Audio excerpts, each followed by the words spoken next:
Me, Danny. I just launched my tarot business 2 days ago. That's great.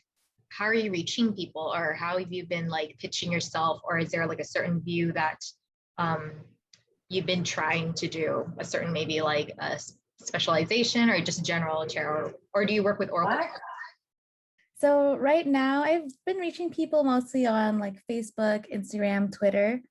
And since I just launched, I made my first month free with just general readings. And then I felt like my readings didn't have enough substance because there are only 3 cards. So I decided to add in the oracle cards, and then it made so much of a difference, just tying everything together. So I'm using that now too.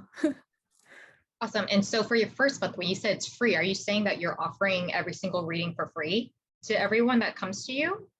So I made a Calendly, which will schedule things for me, and I'm offering 2 readings a day so that I'm not overbooking myself and people know when they're getting their readings. And yeah, I did put that it was free, but if they were going to book with me, they would have to write a review or feedback as like an equal energy exchange. Okay, and are the sessions that you're doing for these tarot readings, are they like 15-minute sessions, 30-minute sessions, an hour? So I'm honestly still kind of learning the cards. So I do all of mine written so that I can like really analyze all of the messages, talk to spirit about what needs to come through. And honestly, my first one, I haven't done a tarot reading like this in a while. It took me a few hours for like a 1-page reading. And I think it was because I had a lot of like self-doubt, a lot of like limiting beliefs that were holding me back.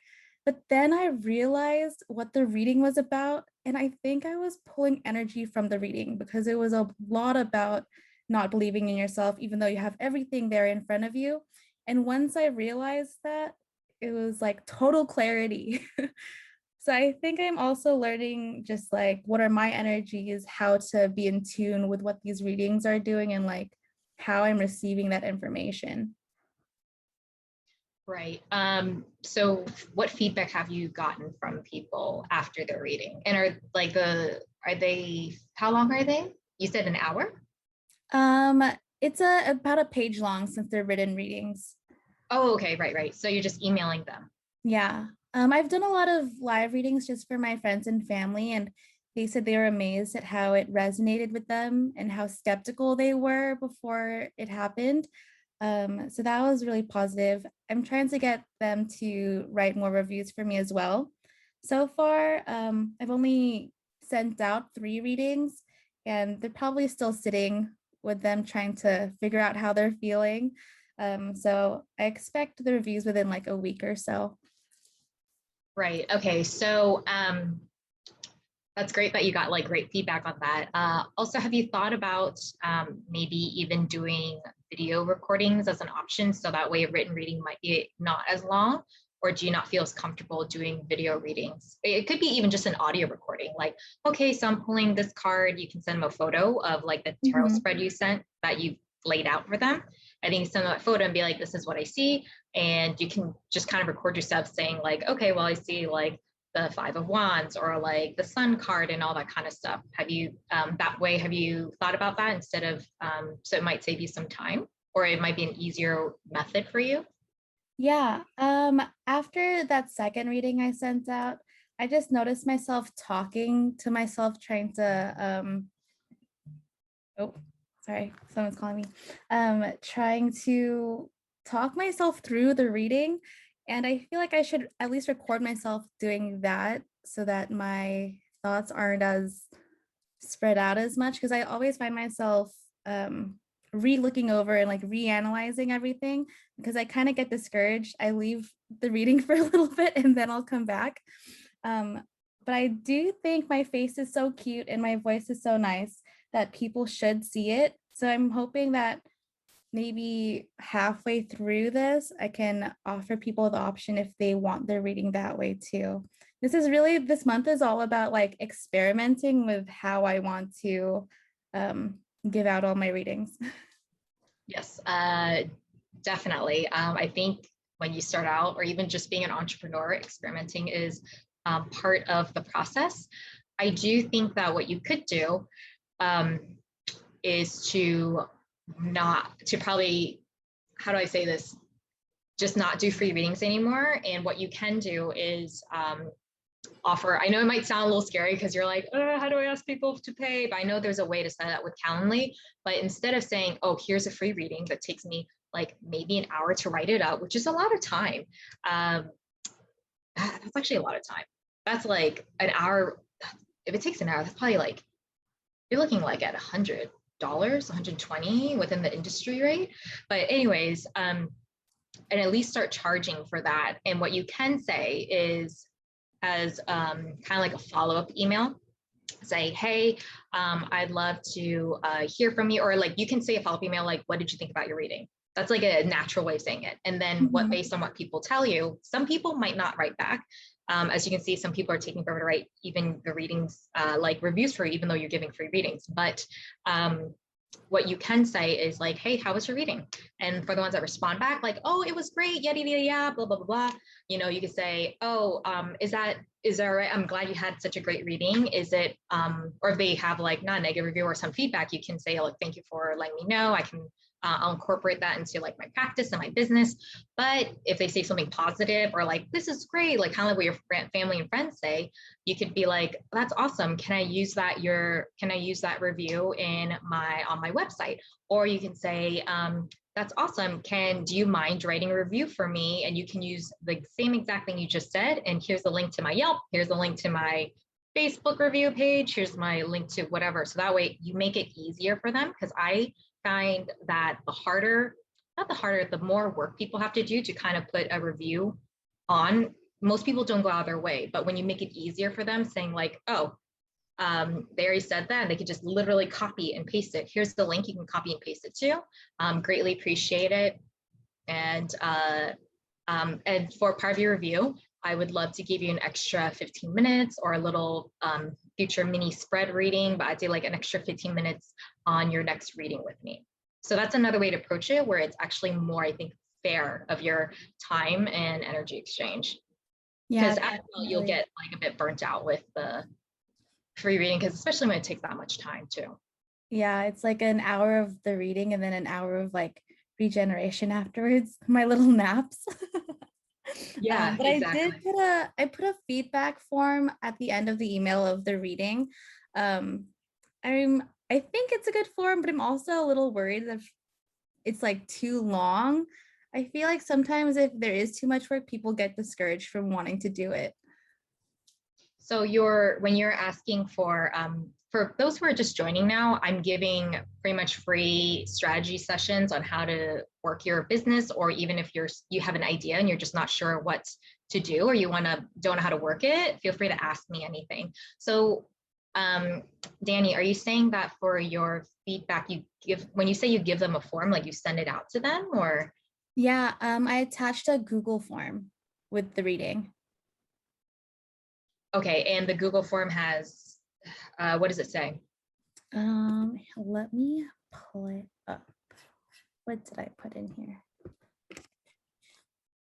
I think it asks for like honest feedback of how they felt during the reading, what resonated with them, what about the process they liked and disliked. And then it also has another option for if they want to make a like a testimonial that I can post. Okay, so can I suggest something? The thing is, when you kind of give a form, because it is very thorough, and that's great for like people that are detail oriented like me, but one quick thing I learned is most people are not like that. When they see a big form, they're just like, I'm going to push this on delay because this is too much to fill out. Kind of like it's like a job application, where you're like, okay, I'll get back to it. But then when they say they'll get back to it, they'll bury it into their emails, and they might forget about it. So when you do more of like a simple route, like, so what you want to do is you kind of, again, want to email them, be like, what'd you think about your reading? And that way it's just simple. It's just an easy response if people choose to email back to me like, hey, I thought it was great, blah, blah, blah. Or like, I had such a great time with you. Thank you for giving me clarity and like a positive experience. And then you might be like, oh, that's great. And then you might say like, oh, if you don't mind, please put this testimonial, like not testimonial, but you can word in a way where it's just like, oh, if you can, if you want to, here's my link. I would appreciate I would love if you could put this feedback here or put your review here. It helps me a lot. And then after that, do an email being like, what resonated with you, but not in all one email, because you kind of want them to do just one thing first. And then after that, maybe give it a few 2 days, maybe, or 3 days to kind of let it sink in for them. And then be like, you can reply to the same email and say like, what resonated with you? What did you touch on a lot more easily, or Yeah, definitely. I was also thinking about like how long I should wait for a follow-up. So that's perfect. Thank you. Yeah. Anything else with Danny with your with that you can need help with or anything like that? I will say though, start charging. And I would suggest start charging actually now, or within the first like even within a week at least. And if you can always do obviously like I know you're not doing like live, you're just doing written tarot readings. But if you ever choose to do live, or you can do, I've seen people do like recordings where they send the video or an audio of them. It could be like a 15-minute or 30-minute or 45-minute option. But definitely start charging, because if you don't start charging, you're training people to be like, oh, Danny, yeah, she's the one that gives free readings. Yeah, I wanted to charge, but I did have a conversation like with my guides, and I'm pretty sure I talked to Source, and they told me that this needed to be like a donation type of thing where I donate my time and energy to other people. So I thought maybe at least 1 month would be okay and see where I am afterwards. But yeah, I was kind of following instruction, but I also don't know how long it would last if I only kept it free. Yeah, exactly. I mean, you are already donating your energy to it, and the thing is, like, I can tell you from experience, when the Happy Healing Shop started, we even charged cheap, and you get tired really soon. And then we found out that we were charging under the industry rate.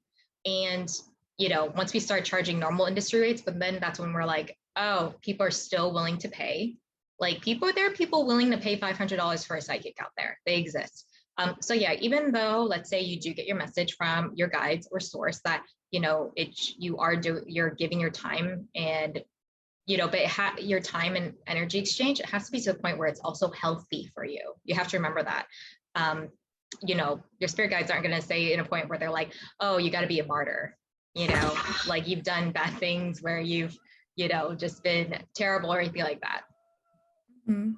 And with researching industry rates, I feel like I've just seen so many different price points. Like how do I figure out a fair price for someone who is really just starting out?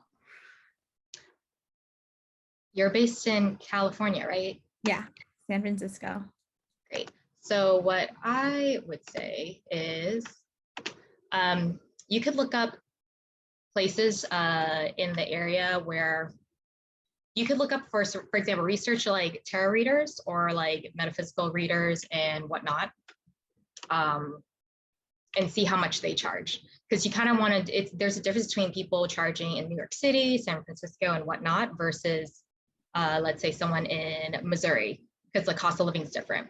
So if you do a little research based on that, and then charge based on that. And again, 15-minute sessions are going to be a little bit still like more affordable for some people. You can do 30-minute sessions and 45-minute sessions. But yeah, a good way is just to look at local people in your area and see how much you're charging, so you kind of know what the right rate to charge without, charging way too low, which is the mistake Maria and I made in the beginning.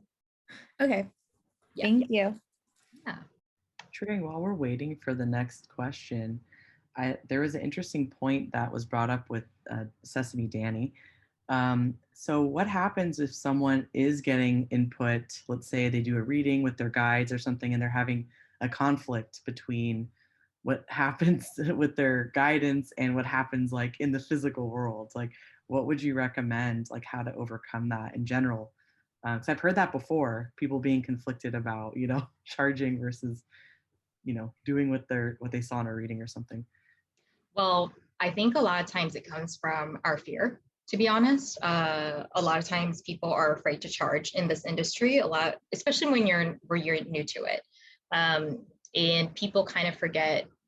I mean, most of us have been raised with a weird notion about money. Like, we got to save it, can't spend it, money is evil, and that kind of stuff. But money is an exchange of energy. Like, you're using your time, you're using your effort, you're using your all the things you've learned in the past. Like, you've spent hours researching, reading books on this and learning. It's a craft. It's not like just a hobby.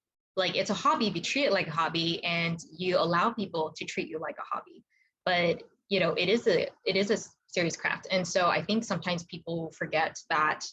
I think a lot of times it's us wanting to help people too much, because we all want to help you. We all want to save the world, right? So I think that sometimes it really does stem from our fear, because I do notice the difference between someone that acts from a place, makes decisions from a place of confidence, and a person that doesn't have as much confidence and kind of fearful, self-doubt, imposter syndrome. Guys, we also have a free mini business course in our link in bio, or the happyhealingshop.com, that helps you overcome these exercises to overcome the self-doubt.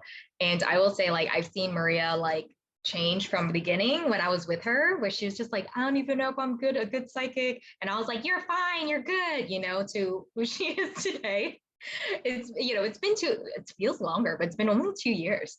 And I do notice, like, when decisions I make, it comes from a place of confidence and no fear at all. And it doesn't hold me back at all. And I do notice it's just a different energy. And also at the same time too, it's like, I think sometimes part of this journey really is for you to figure it out, as just like, not even a spiritual journey, an entrepreneur journey. So even if your spirit guides can try to help you and everything, like, sometimes maybe they won't tell you word for word what to do, because part of it is a learning experience. If they told you word for word, you'd probably be a millionaire by now, but you have to learn. It's kind of like, you can't tell your kids everything. Eventually they have to learn how to do it themselves. So I think a lot of it is that, but also I notice a lot of people, especially when they start out, how much they operate from fear and how much it holds them back a lot. And it makes me sad, because I'm like, oh, I see the potential. Like, I see a lot of people having potential and doing things.